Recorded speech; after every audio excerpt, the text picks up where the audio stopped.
namni kun maqaan isaa Jeff William jedhama. Uumamaan erga lafee ilkaan gajjallaa yookaan walakkaa fuulaa malee dhalatee booda umurii isaa guutuu namootaan doorsisaa hamaan isa mudatee dhuma irratti garuu abbaa jaalalaa ta'e injifateera.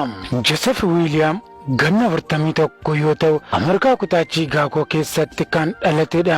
Uumama isaan dhukkuba Otofashal Syndrome jedhamu kan nama hin amansiifneen kan dhalate yoo ta'u ogeeyyiin fayyaa baqaqsanii yaaluu fi meeshaa namtolchee irratti uumuuf yaalanis homaa kan milkaa'eef miti. Akka Joseph William jedhutti daa'imummaa isaa irraa eegaluun yeroo isaan bifa lafee naaf ijaaruuf yaalan lafee fi gogaanatti naqee ture. Garuu akkuma guddachaa deemu qaamni koo didee dhuma irratti naaf hin milkoofne jedhama. Joseph karaa afaan mallattoo fi yaadannoo barreessuudhaan haasa'uu fi wal qunnamsiisuu hin danda'u jechuudha. Akkasumas nyaata makamee tuubboo yookaan ujummoo gara garaa isaatti deemu keessa kaa'uudhaan nyaata bulbulame soorachuu danda'a. Joseph William yeroo ammaa haadha manaa kan qabu yoo ta'u maqaan ishees Vaaniyaa kan jedhamtudha. Joseph William bara 2019 Vaaniyaa waliin wal baruun jaalala argachuun ofitti amanuu jalqabe. Haati manaa isaa Vaaniyaan dubartii dhiira tokko sababa haala garmalee mul'anneen walakkaa fuulaa isaa hin agarreen fi lafa ilkaan gajjallaa hin qabne jaallachuun itti heerumte. Isheenis sababa kanaan namoota baay'ee biratti jibbamuu fi kana malees namoonni intarneetaa irratti yeroo baay'ee miira abbaa warraa isheetiif qabdu fakkeessitee namoota biroo irraa xiyyeeffannoo argachuuf jettee isatti heerumte jechuun komii garaa garaa irratti kaasaatii jiru. Joseph ganna 41 fi Vaaniyaan Chicago irraa bara 2020 walitti hidhamanii maatii tokko kan ta'an yoo ta'u lamaan isaanii maraatummaa jaalalaan qaama miidhamummaan osoo itti mul'atin kan wal irraa qabamanii jireenya isaanii kan waliin jiraataa jiranidha. Yeroo baay'ee namoonni waa'ee isaanii hin beekne Joseph waan baay'ee jedhu. Sababa kana irraa dubatti deebi'uun waan isaan mudatu hariiroon isaan jidduu jiru sirriitti hin deemne ture. Joseph dhukkuba Otofashal Syndrome jedhamuun kan dhalate yoo ta'u kunis qaama irrummaa isa taasisuun sadarkaa jireenya isaa irratti dhiibbaa abdii kutachiisu irra ga'ee turuu isaa dubbatee ture. Joseph William jireenya isaa guutuu namoota doorsisaa fi jibbaan erga isa mudate booda ofitti amanamummaa gadi aanaa qabaachuu fi gatii akka hin qabne itti kan dhagahame yoo ta'u jaalala jalqabuun rakkisaa itti ta'ee ture.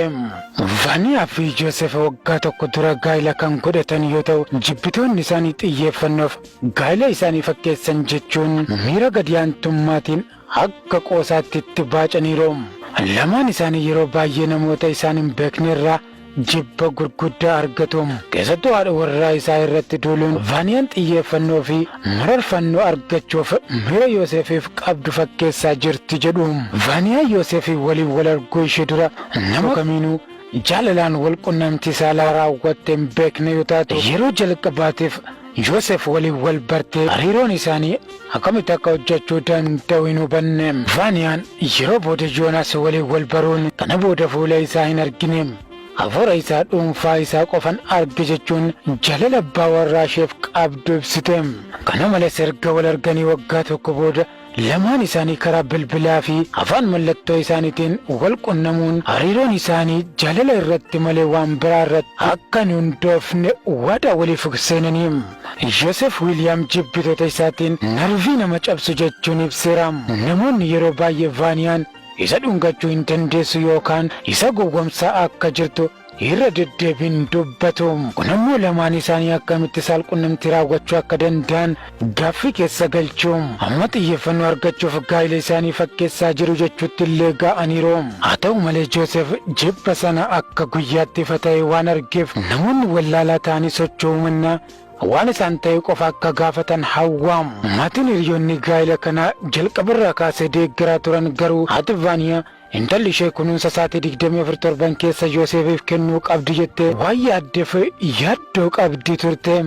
Ergaa jibbiinsaa baay'eef ijaan yeroo hunda ilaalu jiraatus hiriyoonni gaa'ilaa kun hariiroon isaanii jaalala irratti malee waan biraa irratti akka hin hundoofnes dubbatu. Sababbiin dhukkuba Yoosef kanaa mirkanaa kan hin taanee fi Yoosef afaan mallattoo sochii qaamaa yaadannoo barreessuu fi bilbila isaa fayyadamuun wal qunnamsiisa.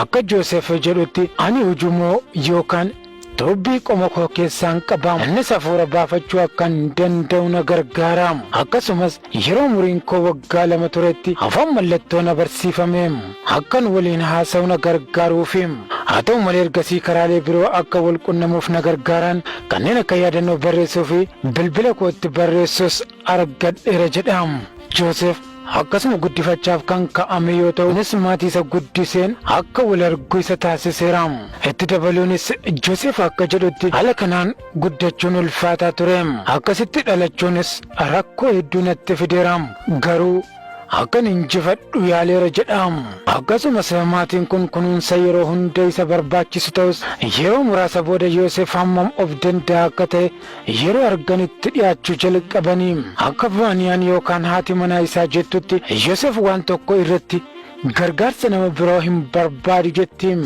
kanaan amlee guddaa isaa ta'uun jireenya gaarii waliin jiraataa jirtiim yaa obboleewwan koo viidiyoo kanarraa barumsa akka argattan nan amanaam nuti har'a sababa kamiin madaallee nama jaallataa jirra jennee yoo gaafanne deebii akkamii arganna laataam jaalala jechuun qaama alaanii mul'atu osoo hin taane isa keessaan akka biiftuu ganama akka isiniif ta'u hawwaa asuma irratti xumuraam galatoomaa.